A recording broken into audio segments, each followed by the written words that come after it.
So we're doing pre-transients today.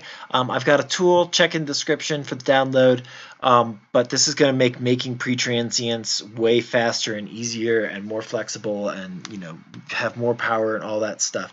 So if you don't know what pre-transients are, they're these little whooshes before a beat actually happens, like a drum hit actually happens.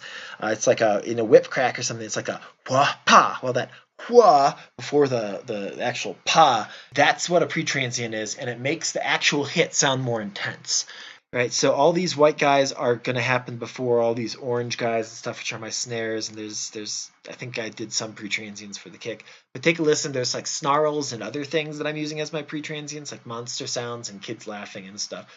So it's cool, but you can use anything for pre-transients.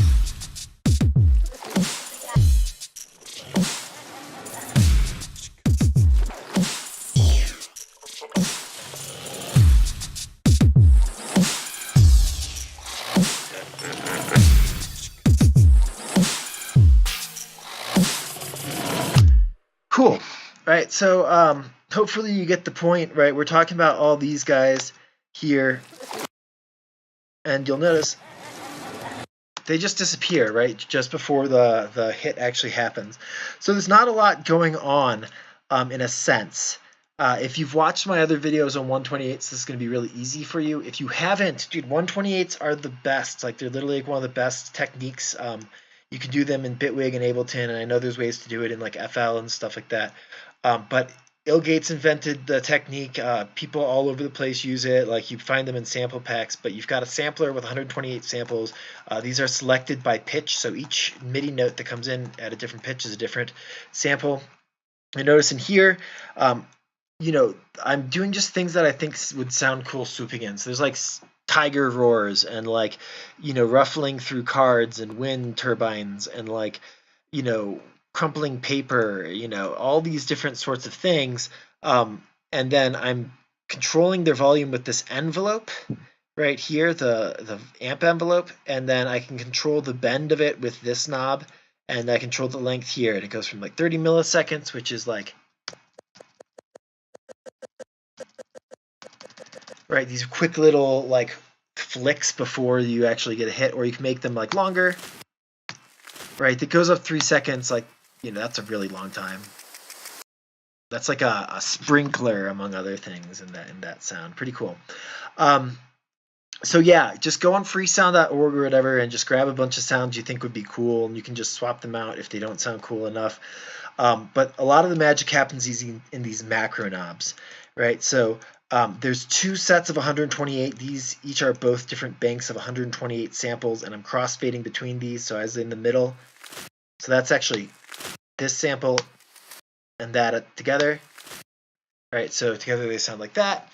But that's going to be different on every single MIDI note. Every single different MIDI note is going to sound different, and you've got these 2 banks to crossfade between them. So a few cool tricks that you can do with this. Basically, sequencing, just stick them before the drum hits that you want to happen. Super straightforward. So if this is the drum hit that's about to happen. Oh, I'm not soloed on that track. Right, then this is my pre-transient, right, before this hits. Right, if I want a different pre-transient, I just move it or add another layer.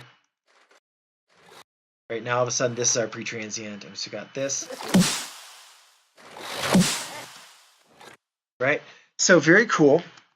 Sequencing is super easy. Layering them is super easy. Controlling the bend and everything makes a huge difference, right? So you can immediately clean up your mix if you just make it bend in more, and they'll flick more. And now the pre-transients are like barely in the way.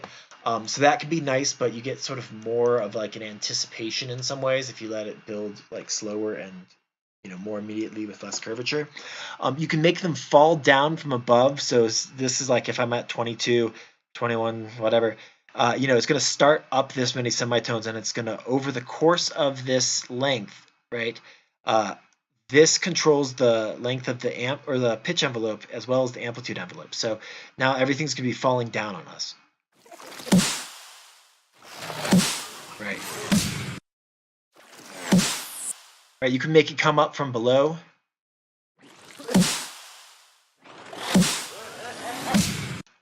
Right, this FM knob, if you want it to like wobble at you more,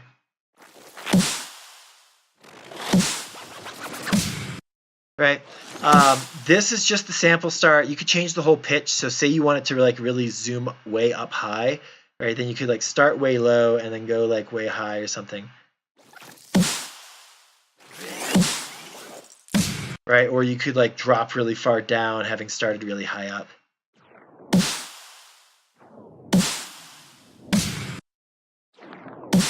Right, so whatever you want.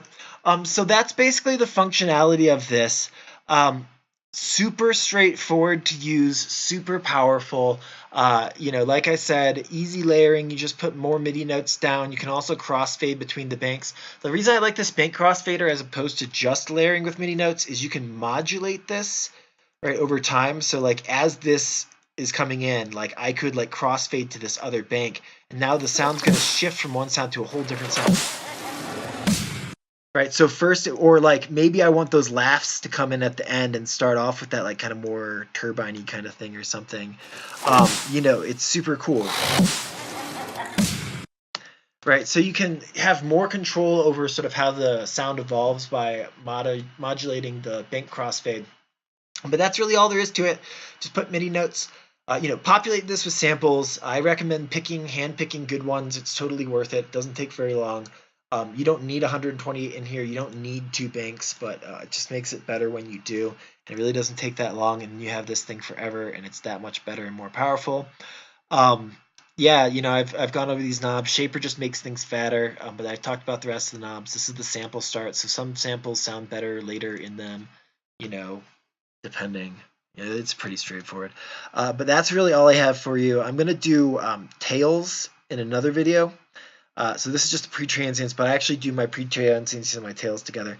I do want to talk to this is better to sequence separately from your kicks. Like you wouldn't want to include these right with your kicks or your snares because you're gonna mix those completely differently. Right? You're not trying to enhance the transients of your pre-transients, right? Or like something, right? Or make your pre-transients more punchy.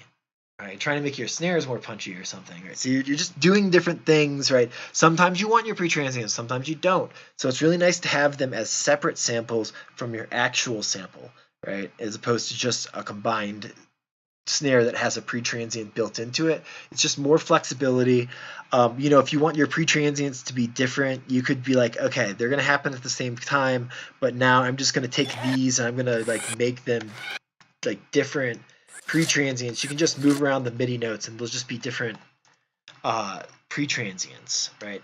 So it's very easy to switch up your pre-transients, and that keeps your drum sounding fresh even if your actual drum sounds stay the same. But yeah, that's all I have for you. Just throw in your samples and get going. Add these to your beats, dude. It makes them sound more professional. It makes them push and pull and breathe a lot more and have a lot more character. There's an infinite number of things that you could do with this, and all of them are really, really cool. So it's been real. I hope this was helpful. I love every single one of you, and take care, and let me know if you have any questions. Peace.